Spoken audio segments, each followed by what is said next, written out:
Hey everyone, it's great to see so many people here. I'm a big proponent of the Salesforce community. I co-organised the Melbourne Developer User Group with Jeremy, who presented earlier, and it's really quite warming to see so many people involved in joining these events, and thanks to Lee for organising it. So I'm going to start with a quick question. We're pretty general compared to the others. We're not looking at a specific solution, we're looking at improving Salesforce in general. So I want to know first, who uses Chatter here? Who uses Chatter in their organisation? Right, now keep your hands up. Yeah. Keep your hands up if you think you're getting the most out of Chatter, if you think you're actually using it quite well and it's telling you the information you need to know. There's like one hand over here, so that's a good start. So our application is called Chattermate, and the whole point of it is to make your life easier when you're using Chatter, because Chatter comes with its own overheads that you need to solve. Before I go too far, you might be wondering why there's a guy with a half-Pommy accent talking to you at something called Ozforce. Just want to assure you all we are an Australian business. My business partner is Australian. I'm now signed up. I've got my Aussie passport and everything. I'll be buggered if I ever back Australia in the ashes, but that part of me is never going to die.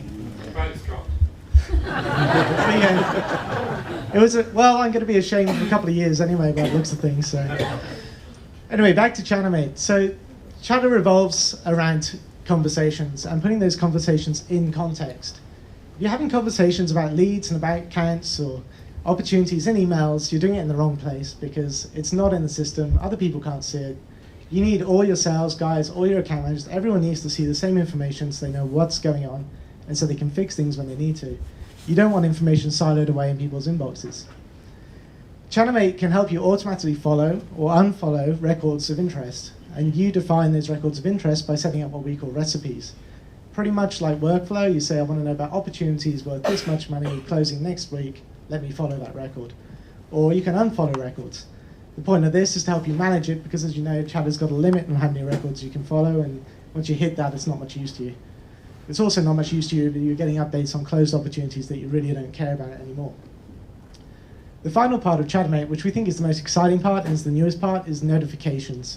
So you're going to get a show of hands again for anyone who uses workflow to email here. There's a couple. See, again, the problem with that is that it's not Chatter. If you're using Chatter but you've got workflow to email, you've got things going two different directions.